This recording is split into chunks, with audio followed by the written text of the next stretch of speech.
പിതാവിൻ്റെയും പുത്രൻ്റെയും പരിശുദ്ധാത്മാവിൻ്റെയും നാമത്തിൽ ആമേൻ. എൻ്റെ പ്രിയപ്പെട്ട സഹോദരങ്ങളെ, നല്ല പ്രഭാതത്തെയും നല്ല ദിവസത്തെയും ഓർത്ത് നല്ല ദൈവത്തിന് നമുക്ക് നന്ദി പറയാം. നന്ദി നിറഞ്ഞ ഒരു ജീവിതം ജീവിക്കുവാൻ ഈ ദിവസം ദൈവത്തിൻ്റെ പരിശുദ്ധാത്മാവിനെ നിങ്ങളെ സഹായിക്കട്ടെ. നമ്മളിവിടെ എറണാകുളം അംഗവാലയ രൂപതയിൽ ഉണ്ടായിത്തീരാൻ പോകുന്ന ഈ കാര്യങ്ങളെല്ലാം കണ്ടും കേട്ടും ഇപ്പം കൂടുതലൊന്നും സംസാരിക്കാനായിട്ട് താല്പര്യമില്ലാത്തൊരവസ്ഥ. എന്നാലും ഞാൻ ഈ നരിക്കുളം അച്ഛനെ പറ്റി നമുക്ക് ചുമ്മാ അങ്ങ് വിടാനൊക്കത്തില്ല. കാരണം ഒരു വലിയ സന്തോഷമുണ്ട്. എന്നാന്നറിയോ, നരിക്കുളം അച്ഛൻ എന്തെല്ലാം പറയുന്നുണ്ടോ അതെല്ലാം അപ്പാടെ നമ്മുടെ മാണിപ്പറമ്പിലച്ഛൻ പൊളിച്ചടുക്കി കൊടുക്കുന്നു. കാരണം തിന്മ തലപൊക്കി ഉയർന്നു വരുമ്പോൾ നന്മ പ്രഘോഷിക്കുവാൻ വേണ്ടി വിളിക്കപ്പെട്ടവൻ കൃത്യമായും അതിന് മറുപടി കൊടുത്തു വരുന്നുണ്ട്. ഈ പറയുന്ന മാണിപ്പറമ്പിലച്ഛൻ നരിക്കുളം അച്ഛൻ പറയുന്നൊരു കാര്യമുണ്ട്. 37 സിനഡിനെ പറ്റിയാണ് പറയുന്നത്. 37 പ്രാവശ്യം നടന്ന സിനഡിൽ എടുത്ത തീരുമാനങ്ങളെല്ലാം അബദ്ധമാണ്, തെറ്റാണ്, ഒന്നും ശരിയല്ല. സത്യമാണ്, പുള്ളി പറഞ്ഞത് ശരിയാണ്. പുള്ളിയുടെ ബുദ്ധിക്കനുസരിച്ച് അത് ശരിയല്ല. ദൈവത്തിൻ്റെ പരിശുദ്ധാത്മാവിനത് ശരിയായതുകൊണ്ടാണല്ലോ ആ തീരുമാനങ്ങളെല്ലാം വന്നത്. എന്നിട്ട് പുസ്തകങ്ങൾ ഇനിയും എഴുതുമെന്നാണ് പുള്ളി പറയുന്നത്. ഇനിയും എഴുതും. കാരണം മുറിവുകൾ നമ്മൾ ഉദ്ദേശിച്ച കണക്കൊന്നും അല്ല. അദ്ദേഹത്തിൻ്റെ മനസ്സിൻ്റെ മുറിവുകൾ, ഭീകരമായ മുറിവുകളുണ്ട്. അതിനെ സുഖപ്പെടുത്താം. നമുക്ക് പ്രാർത്ഥിക്കാം കേട്ടോ. കണ്ണുനീരോടെ പ്രാർത്ഥിക്കണം പ്രിയപ്പെട്ടവർ. നമ്മളൊരു വയ്യാത്തൊരു മനുഷ്യനെ കാണുമ്പോൾ അയാളോട് വെറുതെ സഹതാപം കാണിച്ചിട്ട് കാര്യമില്ല. അയാൾക്ക് ലഭിക്കേണ്ടത് ദൈവസന്നിധിയിൽ നമ്മൾ മധ്യസ്ഥം വഹിച്ച് പ്രാർത്ഥിക്കണം. കർത്താവേ, ഈ ജീവിതത്തോട് കരുണ കാണിക്കണമേ, ഈ ആളിന് നീതിബോധം കൊടുക്കണമേ, അനുഗ്രഹിക്കണമേ, ഈ അസ്വസ്ഥതകളിൽ നിന്ന് മോചിപ്പിക്കണമേ എന്ന് പ്രാർത്ഥിക്കണം. അന്ന് 2 വൈദികർ വളരെ മനോഹരമായ ചില കാര്യങ്ങളൊക്കെ ചെയ്തു. ഒരാൾ ഗോവയ്ക്ക് ടൂർ പോയി. ഇടവക്കാരെ കിട്ടാവുന്നവരെയൊക്കെ കൂട്ടിക്കൊണ്ടാവുക. പള്ളി നിക്കറ് വിട്ടുകൊണ്ട് അവിടെ ചാടി ഒന്ന് സന്തോഷിക്കുക. ഒരു വൈദികൻ കടലിൽ ചാടി കുളിക്കുന്നതിനൊന്നും എനിക്ക് വിരോധമുള്ള ആളല്ല. പക്ഷേ തൻ്റെ ഈ വിമതരായി നിൽക്കുന്ന, തന്നെ സഹായിക്കുന്ന, സ്നേഹിക്കുന്ന മക്കളെയും കൂടെ കൂട്ടിക്കൊണ്ടൊക്കെ പോകുമ്പോൾ അത് വളരെ അപകടം പിടിച്ചിട്ട് പണി. ഒരാൾക്ക് കള്ളു കുടിക്കണമെന്ന് തോന്നിയാൽ ഒറ്റയ്ക്ക് പോയി കള്ളു കുടിക്കുന്നേ, വേറൊരാളെ കൂടെ വിളിച്ചുകൊണ്ട് പോയിട്ട് അയാളെ കൂടെ ആ നാശത്തിൽ കൊണ്ടുവന്ന് ചാടിക്കാതിരിക്കണം. ഒന്ന്. രണ്ടാമത് വേറൊരാൾ എവറസ്റ്റിലേക്ക് പോയിരിക്കും.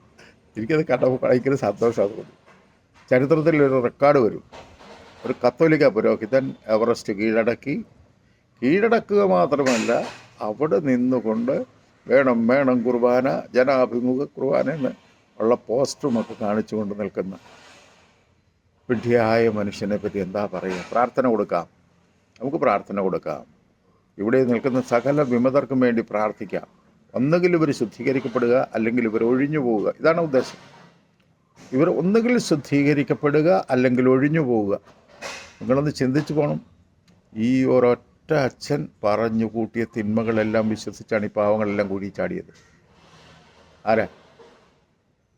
നമ്മുടെ നരിക്കുളം അച്ഛൻ പഠിച്ചതും പഠിപ്പിച്ചതും ഈ കേട്ട് ഇവരുടെ തലയ്ക്കകത്ത് വിവേകം നഷ്ടപ്പെട്ടു കഴിഞ്ഞാൽ പിന്നെ ആ നിലവാരത്തിൽ അങ്ങ് പോവുക. ഞങ്ങളെ പഠിപ്പിച്ച ഞങ്ങൾ പഠിച്ച വഴിയിലങ്ങ് പോവും. ഞങ്ങളെ പഠിപ്പിച്ച ഞങ്ങളുടെ അച്ഛൻ വളരെ കറക്റ്റാണ്, ശരിയാണ്. അദ്ദേഹം പറഞ്ഞതും പഠിപ്പിച്ചതും. ഈ 37 രൂപതകളിലുള്ള വൈദികർക്കൊന്നും കുഴപ്പമില്ല, അവിടെ പഠിച്ചവർക്കും കുഴപ്പമില്ല.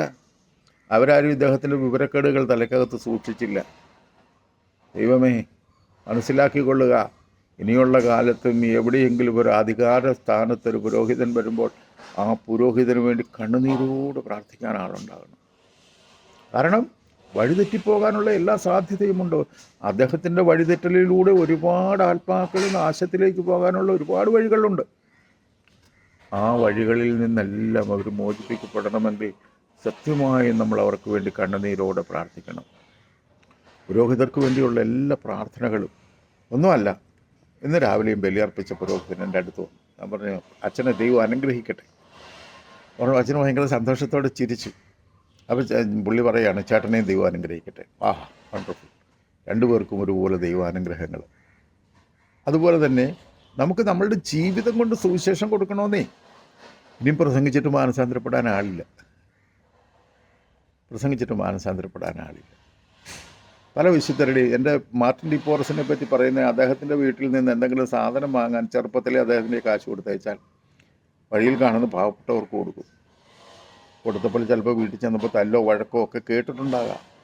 പക്ഷേ അദ്ദേഹത്തിൻ്റെ ജീവിതത്തിൽ എഴുതി വച്ചിരിക്കുക, കറുത്തവനായതുകൊണ്ട് ലോകത്തിൻ്റെ സ്റ്റാൻഡേർഡ് ഇല്ല എന്ന് പറഞ്ഞ അപ്പൻ പോലും ഉപേക്ഷിക്കപ്പെട്ട മനുഷ്യൻ.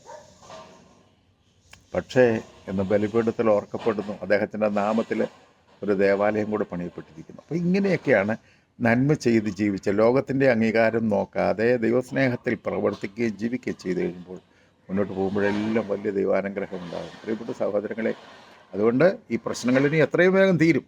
അതിനുള്ള വഴികളെല്ലാം തുറന്നുകൊണ്ടിരിക്കുന്നു. ബസിലിക്കായാലും പുതിയ പുരോഹിതൻ വരുന്നു, അങ്ങനെയുള്ള കാര്യങ്ങളൊക്കെ നമുക്ക് അതിനെപ്പറ്റി കൂടുതലൊന്നും പറയുന്നില്ല. പിതാക്കന്മാരെയൊക്കെ വിമർശിക്കേണ്ടി വന്നതിൽ വിഷമമുണ്ട്. പക്ഷേ നമ്മുടെ സങ്കടം പിന്നെ ആരോട് പറയുന്നേ? വീട്ടിലുള്ള അപ്പൻ മക്കളുടെ സങ്കടം കേട്ടില്ലെങ്കിൽ, അല്ലെങ്കിൽ എന്താ കാര്യം, അല്ലെ അതിനൊരു പരിഹാരം ഉണ്ടാക്കിയില്ലെങ്കിൽ നമുക്ക് സങ്കടം വരികയല്ലേ? തട്ടിൽ പിതാവിനെ ആയാലും അതുപോലെ പുത്തൂരു പിതാവിനെ ആയാലും അവരെയൊക്കെ ഒത്തിരി സ്നേഹിക്കുകയും ബഹുമാനിക്കുകയും ചെയ്യുന്ന, അവരെയൊക്കെ ദൈവമാണ് തീരുമാനിച്ചതെന്ന് ഞങ്ങൾ വിശ്വസിക്കുന്നത്. വിമതവർ പറയുന്നത് ചുമ്മാതാ, ഇതൊക്കെ കള്ളക്കളിയാണെന്നാണ് പറയുന്നത്. അതുകൊണ്ട് നമുക്ക് നിരന്തരം പ്രാർത്ഥിക്കാം. ഇപ്പോൾ പുതിയ കർദിനാൾ വരാൻ പോകുന്നു. വൈദികനെ കർദിനാളാക്കി ഉയർത്തിയ മാർപ്പാപ്പയുടെ വലിയ കരുണയും കരുതലും എത്ര ഭയങ്കരമാണ്. അവിടെ നിന്ന് പോകണമെന്ന് വിചാരിക്കുന്നു. പുള്ളിയുടെ ആദ്യം ബിഷപ്പാകണമല്ലോ, അതിനുശേഷമാണല്ലോ കർദിനാളാകേണ്ടത്. സമ്മേളനത്തിന് എന്തെങ്കിലും ഒന്ന് കണ്ടിട്ട് കൈയൊന്ന് മുത്താൻ, ഒരു സ്തുതിയൊന്ന് വാങ്ങാൻ, ഒരു ആശീർവാദം വാങ്ങാൻ ആഗ്രഹിക്കുന്നുണ്ട്. എൻ്റെ പ്രിയപ്പെട്ട സഹോദരങ്ങളെ, ദൈവത്താൽ തിരഞ്ഞെടുക്കപ്പെട്ടവരെ ബഹുമാനിക്കുമ്പോഴെല്ലാം നമ്മൾ ദൈവത്തെയാണ് ബഹുമാനിക്കുന്നതെന്നുള്ള അറിവും ബോധവും നമുക്കുണ്ടായിരിക്കട്ടെ. ദൈവത്തിൻ്റെ പരിശുദ്ധാത്മാവ് എന്നെ നിങ്ങളെ സഹായിക്കട്ടെ. ഇനി എത്ര കാലം ഇവിടെ ജീവിക്കുന്ന ആർക്കും ഒരു ഉറപ്പുമില്ല. പക്ഷെ ജീവിക്കുന്നിടത്തോളം നാൾ, ഒരു ദിവസമേ ഉള്ളോ 100 വർഷമുണ്ടോ, എങ്കിലും അത് തമ്പുരാനെ മഹത്വപ്പെടുത്തിക്കൊണ്ട് ജീവിക്കുവാൻ നമുക്ക് ആഗ്രഹിക്കാം, പ്രാർത്ഥിക്കാം, പ്രവർത്തിക്കാം. ദൈവത്തിൻ്റെ പരിശുദ്ധാത്മാവ് സഹായിക്കട്ടെ. കഴിയുന്നവരൊക്കെ ഇതൊന്ന് ഷെയർ ചെയ്ത് സഹായിക്കണം കേട്ടോ. കമൻറ്റും ലൈക്കും ഷെയറും ഒക്കെ താ. ആമീൻ.